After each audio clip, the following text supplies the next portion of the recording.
हर महीने के पीरियड्स आपके लिए एक डर बन चुका है, क्योंकि जब भी आपको पीरियड्स आते हैं आपको इतना ज़्यादा पेन होता है कि आप अपनी जो डे टू डे की एक्टिविटी है वो भी नहीं कर पाते हैं और सिर्फ बिस्तर पर पड़े रहते हैं। ये सिर्फ पीरियड पेन नहीं है, ये एंडोमेट्रोसिस की कंडीशन हो सकता है। यस, ये एक ऐसी कंडीशन है जो कि आजकल बहुत सारी महिलाओं को साइलेंटली परेशान कर रही है, क्योंकि इसका अर्ली डायग्नोसिस नहीं हो पाता है और जब इसका डायग्नोसिस होता है तब ये जो कंडीशन है वो बहुत ज्यादा फैल चुकी होती है। मैं हूँ डॉक्टर शिवानी, आयुर्वेदिक गायनेकोलॉजिस्ट, और आज इस वीडियो में हम बात करने वाले हैं कि एंडोमेट्रोसिस के शुरुआती लक्षण क्या होते हैं, क्यों इसको जल्दी पहचानना जरूरी है और कैसे आयुर्वेद इसको जड़ से खत्म करता है। अभी कुछ टाइम पहले मेरे पास एक पेशेंट आई जिसकी एज 24 ईयर्स थी। उसको हर बार पीरियड्स के दौरान में बहुत ज़्यादा पेन होता था। शुरू में घर वालों ने कहा कि पीरियड्स के दौरान तो पेन होता है, ये बहुत ही नॉर्मल है, बट उसका पेन जो था वो धीरे धीरे और भी ज़्यादा बढ़ने लगा। शुरू में पेन किलर्स जो थे वो उसके ऊपर वर्क कर रहे थे, पर बाद में पेन किलर्स जो थे उनको लेने के बाद भी उसका जो पेन था वो कम नहीं होता था। शुरू में उन्होंने एक नॉर्मल अल्ट्रासाउंड कराया था जिसमें सब कुछ नॉर्मल आया था, बट फिर बाद में मैंने उनका 3D अल्ट्रासाउंड कराया, उसके बाद MRI कराया जिसमें ये एंडोमेट्रोसिस की कंडीशन क्लियर हुई कि उनको अर्ली स्टेज ऑफ एंडोमेट्रोसिस है। एंडोमेट्रोसिस एक ऐसी कंडीशन होती है जिसमें जो यूट्रस के सबसे अंदर वाली लेयर होती है वो यूट्रस से बाहर कहीं ग्रो करने लगती है। वो आपकी ओवरी में ग्रो कर सकती है, वो आपकी ट्यूब्स में ग्रो कर सकती है, वो आपके पेशाब की थैली जिसको हम यूरिनरी ब्लैडर बोलते हैं वहाँ पे ग्रो कर सकती है। इवन आपके रेक्टम, एनल एरिया, वहाँ पर भी एंडोमेट्रियम है वो ग्रो कर सकती है। और जब ये एंडोमेट्रियम अलग अलग जगह पे ग्रो होती है तो हर महीने जब पीरियड्स आते हैं तो ये जो एंडोमेट्रियम है वहाँ पर भी शेड होगी और ये जो ब्लड है वो अंदर ही अंदर कलेक्ट होता रहेगा, जिसकी वजह से बॉडी में स्वेलिंग वगैरह बढ़ जाती है। इन्फ्लेमेशन की कंडीशन जो है वो बहुत ज़्यादा बढ़ने लगती है और बॉडी के अंदर एडिशंस होने लगते हैं, यानी कि जो भी ऑर्गन है आसपास वो एक दूसरे से चिपकने लगती है। इस कंडीशन के जो सिम्टम्स है वो धीरे धीरे इंक्रीज होते हैं। शुरू में इसको PMS या फिर सिंपल क्रैम्प समझा जाता है।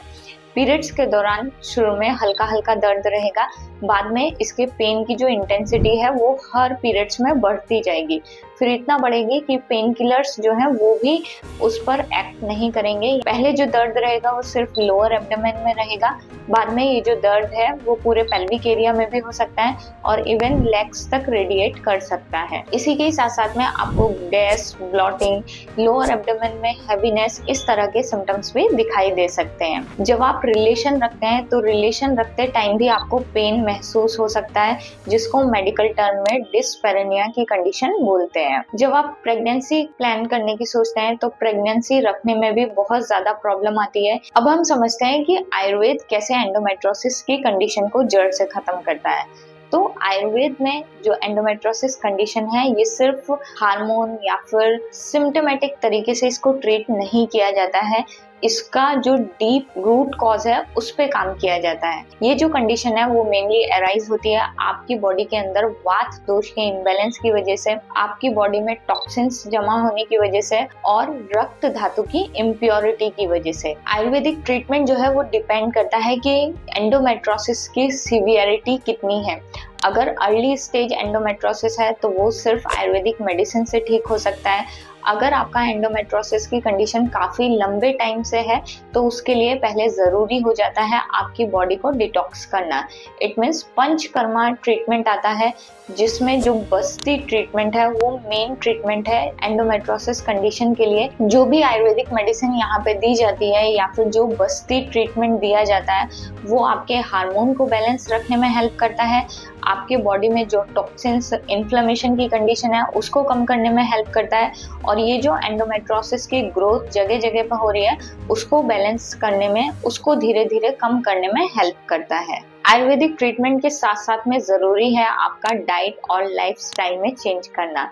जो डाइट है वो आपकी दी जाती है क्योंकि यहाँ पे वात दोष का इम्बैलेंस है, तो आपकी डाइट ऐसी होनी चाहिए जिससे आपका जो वात दोष है वो बिल्कुल भी इम्बैलेंस ना हो। उसी के साथ साथ में आपको अपनी लाइफस्टाइल जरूर सही करनी है कि आपका जो उठना है वो सही टाइम पे उठें, आप जो खाना खा रहे हैं वो एक प्रॉपर टाइम पे खाएं, आप सही टाइम पे सोएं और साथ साथ में योगा प्राणायाम जरूर करें। आयुर्वेद का ये जो ट्रीटमेंट का तरीका है ये सिर्फ आपके सिम्टम्स को ही कम नहीं करेगा बल्कि आपकी जो कंडीशन है उसको रूट से ठीक करेगा। अगर हर महीने पीरियड आपके लिए डर बन चुका है, पेन किलर के बिना आपका दिन नहीं कटता है या फिर आपको प्रेगनेंसी रखने में प्रॉब्लम आ रही है, तो इन सारे सिग्नल्स को बिल्कुल भी इग्नोर नहीं करना है। जितना जल्दी एंडोमेट्रोसिस का डायग्नोसिस होगा उतना ही बेहतर आयुर्वेदिक ट्रीटमेंट रहेगा, वो भी बिना सर्जरी एंड बिना हार्मोन के बोझ के। तो दर्द सहते रहने में कोई भी बहादुरी नहीं है। आप अपने बॉडी के सिग्नल्स को बिल्कुल भी इग्नोर ना करें और proper checkup and proper treatment लें। अगर आपको वीडियो यूजफुल लगा हो तो इस वीडियो को अपने फ्रेंड सर्कल में जरूर शेयर करें, स्पेशली उन लोगों के साथ में जिनको पीरियड्स के दौरान में पेन रहता है। वीडियो को लाइक एंड चैनल को सब्सक्राइब जरूर करें और साथ साथ में बेल आइकन जरूर प्रेस करें ताकि आपको मेरी हर वीडियो का नोटिफिकेशन मिलता रहे। और कमेंट करके जरूर बताएं कि आपको ऐसा कोई सिम्टम फील तो नहीं हो रहा है। मिलते हैं नेक्स्ट वीडियो में, तब तक के लिए बाय बाय, टेक केयर, अपनी हेल्थ का ध्यान रखें और अपने आसपास वालों के। और अगर आप मुझसे ऑनलाइन कंसल्टेशन लेना चाहते हैं तो ये जो नंबर आपको स्क्रीन पर शो हो रहा है, आप इस पर कॉल या फिर व्हाट्सएप करके अपना अपॉइंटमेंट बुक करा सकते हैं।